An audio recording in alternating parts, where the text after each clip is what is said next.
Hello friends, मैं Odisha YouTube channel को आपको स्वागत। आज मई 23 गुरुवार सकाल 5टी बड़ खबर। नंबर 1, आसंता 5 वर्ष किए हेब राजा। आज हेब भाग्य निरूपण। ईवीएम मेसिन रे सील होई रही नेता मानकर भाग्य। आज सकाल 8टारू हेब भोट गणति प्रक्रिया। ईवीएम एवं वीवीपैट रे भोट गणति हेब बोली निर्वाचन कमिशन कहिसथि।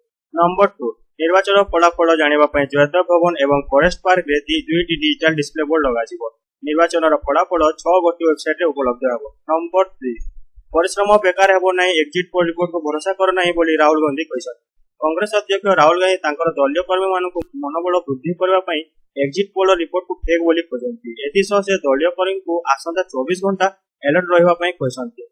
नंबर 4, विराट बाहिनी क्रिकेट विश्वकप पय इंग्लैंड गस्त कले। 25 मई 28 मई दुईटी अभ्यास मैच खेलिबो न्यूजीलैंड एवं बांग्लादेश सहित। नंबर 5, कांग्रेस प्रार्थी मनोज जेना को गुलीमाड़। आसला विधानसभा प्रार्थी मनोज जेना को गंजाम जिला बियानपुर थाना पाख ऑक्सफोर्ड स्कूल सामने किसी गुंडा गुलीमाड़ करता सूचना मिली। आपको गुरुतर अवस्था हॉस्पिटल में भर्ती कराई। जदि आपको आम वीडियो भल लगी तो लाइक एंड सब्सक्राइब करने भूलिए।